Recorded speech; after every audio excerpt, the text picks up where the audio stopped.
Estamos de volta, processo civil, concurso, escrevente técnico judiciário, TJSP, agravo de instrumento, última aula de agravo de instrumento, hein? Vamos encerrar tudo de agravo de instrumento hoje ainda, a aula talvez seja um pouco menor, um pouco mais rápida, só para finalizarmos 2 artigos aqui, hein?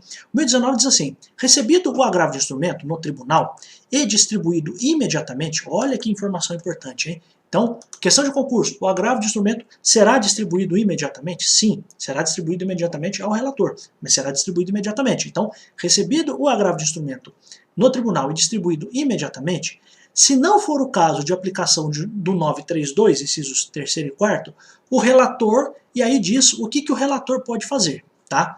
Mas veja só, o que diz primeiro o 932, incisos 3º e 4º? De novo, hein? Artigo 932 é um artigo muito importante para concurso, hein? Então, se liga aí. Ó, o que diz o 932? Nós já vimos o 932 numa outra situação. Ó o que diz o 932. Incumbe ao relator não conhecer de recurso inadmissível, prejudicado ou que não tenha impugnado especificamente os fundamentos da decisão recorrida.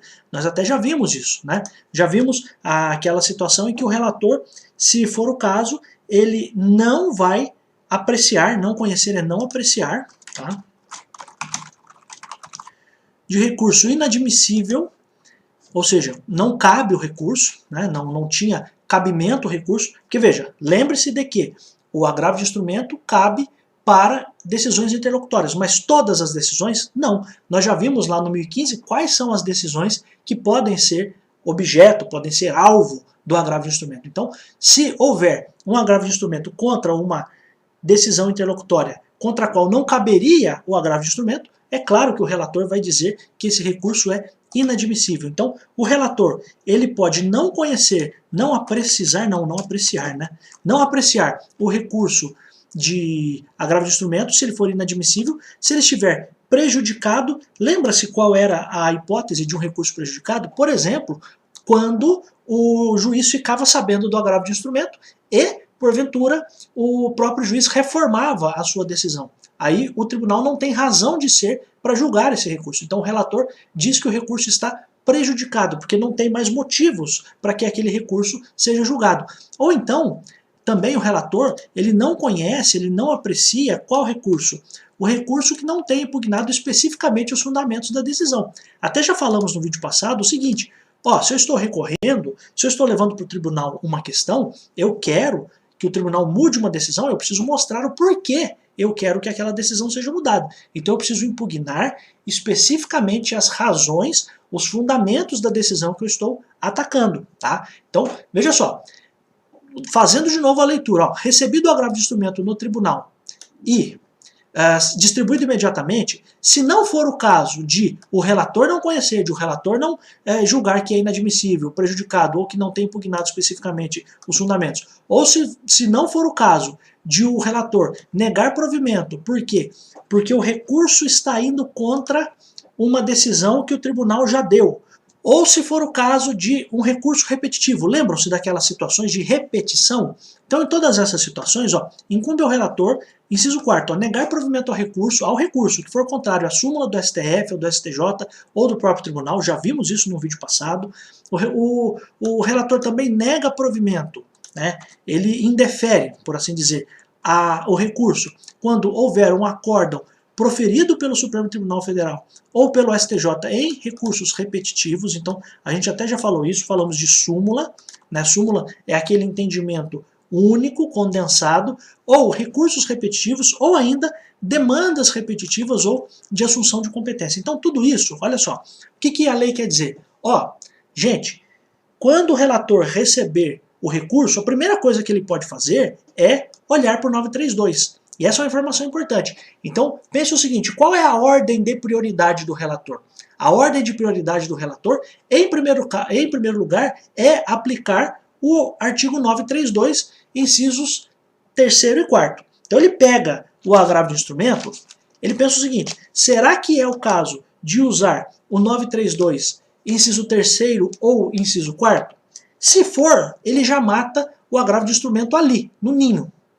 Se não for a hipótese, portanto, do 932, inciso 3º, e se não for a hipótese do 932, inciso 4º, aí a lei diz que o relator, num prazo de 5 dias, vai fazer algumas coisas. olha as coisas que ele pode fazer. Existem 3 hipóteses, 3 coisas que ele pode fazer se não matar no ninho o agravo de instrumento pelo 932. Tá? Então, essa é a ideia. Pense sempre. A primeira coisa, a prioridade, a ordem de prioridade do relator é olhar o 932 e verificar se não é o caso de aplicar o inciso 3º e o inciso 4º. Não aplicou? Bom, vamos adiante. O que ele vai fazer? O relator, no prazo de 5 dias, ele vai fazer 3 coisas. Primeiro, ele poderá atribuir efeito suspensivo ao recurso. Ou seja, ele poderá dizer que aquele recurso está suspendendo uma decisão. Então pensa o seguinte, eu sou advogado de um plano de saúde. Entraram com uma ação para que eu, plano de saúde, faça uma internação. E o juiz antecipou a tutela, deu a tutela provisória para que de imediato eu, plano de saúde, faça a internação. Eu mostro para o relator que não era bem isso, que não era bem o caso. Aí o que o relator pode fazer? Ele pode fazer, no meu agravo de instrumento, quando ele receber, ele pode dar efeito suspensivo ao recurso. Ou seja, o que ele pode fazer? O relator pode suspender a decisão do juiz de primeira instância. Tá? Essa é a ideia de poder atribuir efeito suspensivo ao recurso. Agora pensa o seguinte, vamos mudar o cenário. Pensa que eu sou a pessoa que estou ajuizando a ação para ter a cirurgia. E o juiz de primeira instância negou. Aí o que eu faço? Se o juiz negou, ele negou o meu pedido de tutela provisória, de tutela de urgência, o que eu vou fazer? Como é uma questão que envolve tutela provisória, cabe agravo de instrumento. Eu faço o agravo de instrumento e peço que o relator defira, conceda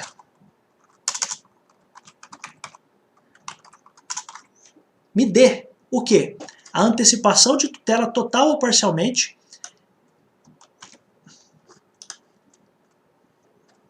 para que eu tenha o que eu estou querendo. Então o inciso 1º fala sobre o relator conceder o efeito suspensivo ou o relator me dar o que eu estou pedindo. Olha que louco. Então veja só, o inciso 1º fala que o relator pode suspender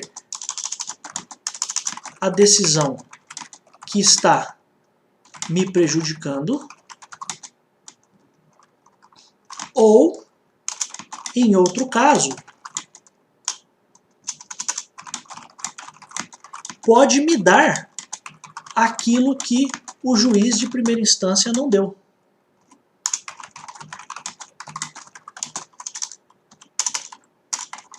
Antecipando a tutela.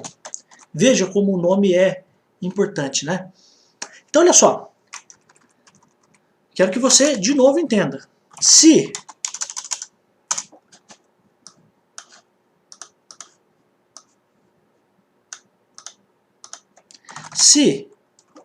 o juiz deu algo contra mim, eu faço o agravo de instrumento para o relator dar efeito suspensivo à decisão que foi contra mim. Tudo bem? Até aqui todo mundo entende. Agora vamos para a segunda hipótese. Se o juiz não deu algo que eu pedi, se o juiz não deu algo que eu pedi, por exemplo, se o juiz não mandou fazer a internação que eu pedi, eu faço o agravo de instrumento para o relator dar efeito, e aqui é o nome, hein? Efeito ativo à decisão. Olha que coisa louca.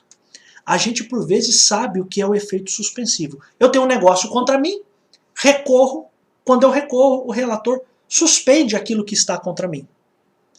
Só que tem uma outra coisa, de novo, isso não está nos livros, hein? Isso está nos entendimentos, na jurisprudência, na doutrina do direito. Se eu peço para o relator me dar aquilo que o juiz não me deu, eu digo que o agravo de instrumento está sendo utilizado para dar efeito ativo ao que eu estou pedindo. Ou seja, o relator mandará fazer a internação. Complexo? Vou repetir. Quando eu tenho uma decisão contra mim e eu recorro para o relator suspender aquilo que é contra mim. Por quê? Olha, você vai ter que fazer aqui um pagamento agora, vai ter que fazer tal coisa agora. Pô, mas eu não consigo fazer agora. Então, eu recorro, faço o agravo de instrumento para quê? Para que o relator dê efeito suspensivo. Para que o relator diga o seguinte, ó, juizão, para aí. Estou suspendendo a sua decisão. A segunda hipótese é exatamente o contrário. A segunda hipótese acontece quando eu pedi para o juiz me dar e o juiz não me deu. Então, quando eu peço para o juiz me dar e o juiz não me deu, eu faço o agravo de instrumento e peço que o tribunal me dê. Ó, tribunal, o juiz não me deu, então eu quero que o senhor me dê. Quando o tribunal me dá o que eu estou querendo, sendo que o juiz não tinha me dado, isso tem um nome, efeito ativo ao recurso. É um passo a mais, é algo um pouco mais sofisticado, é um pouco mais evoluído, é um pouco mais avançado, mas eu prefiro te falar isso. Então vamos ler de novo. Ó. O relator, se não for os casos do 932, inciso 3º e inciso 4º, o que o relator pode fazer?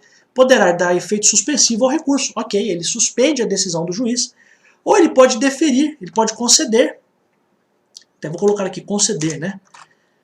Em antecipação de tutela, total ou parcialmente, a pretensão recursal comunicando ao juiz a sua decisão. Então, quando ele defere, quando ele concede o que eu estou pedindo, ele está dando efeito ativo ao meu agravo de instrumento. Cara, nem advogado sabe isso, tá? Então é um negócio importante. Por quê? Porque é uma informação que não está na lei, mas é uma informação importante. Então, se eu pedir para o juiz e o juiz não me deu, eu vou bater na porta do tribunal. O tribunal me dá, isso significa que o relator que vai julgar isso, que vai analisar isso, ele está concedendo o efeito ativo ao meu agravo de instrumento, aquilo que eu estou pedindo. Isso é muito importante. Tá? Então, o relator pode dar efeito suspensivo, pode dar efeito ativo ao meu agravo. Então essa é a primeira hipótese, inciso 1º.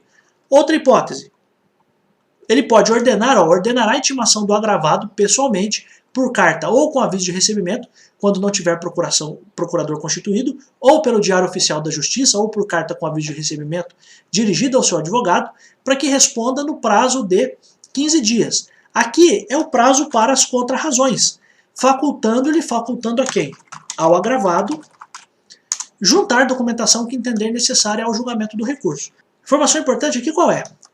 Quando o agravado não tiver procurador constituído, a intimação vai ser pessoalmente, por carta, com aviso de recebimento.